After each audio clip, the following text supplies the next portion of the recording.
If we are going to help prevent peer-on-peer violence, to stop children and young people harming each other, it is important we understand some of the reasons this violence happens.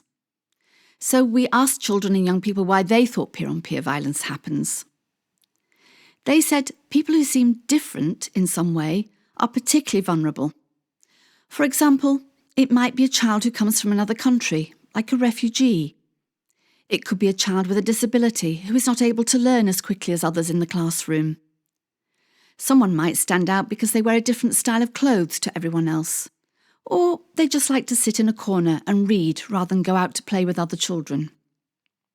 Not accepting someone who is different can then result in some children and young people feeling superior and having a sense of power. This in turn can lead to aggressive behaviour towards those they consider less worthy or able. Children and young people also said they can be influenced by and copy the behaviour of adults. For example, if a sports coach is favouring some pupils and not others, this provides a bad role model.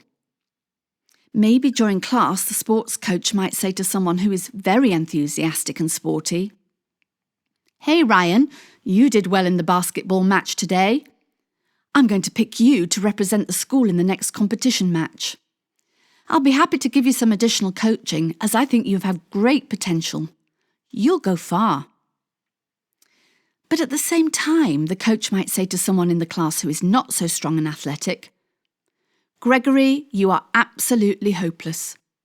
You need to lose some weight as you can't even run around the sports pitch without being out of breath.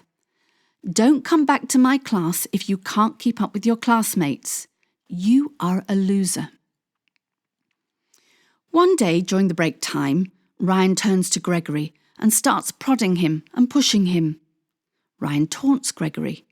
He says, "Who is useless? Who is a loser? Go away.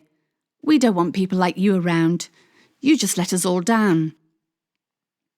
As weeks go by and Ryan is praised more and more by the sports coach, his sense of self-worth and superiority grows. One day, Ryan sees Gregory in the park. "Hey, you," says Ryan. "Come over here, now." Gregory is frightened and wants to run away, but knows it is useless as Ryan will easily catch him. Gregory reluctantly goes over to Ryan.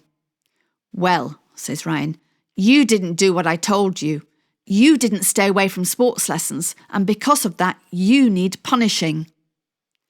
Ryan punches Gregory in the stomach.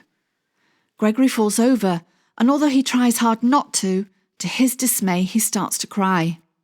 "You are a crybaby," says Ryan. "Coach will believe anything I tell him these days, and now I'm going to tell him what a coward you are." With that, he punches Gregory again and leaves him lying on the ground. And so the message from children and young people is very clear. Adults should always be good role models and make sure they treat everyone equally.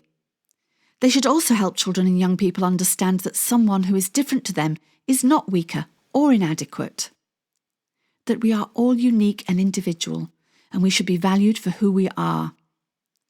There is richness in societies that have and value diversity, and we should all live together in harmony.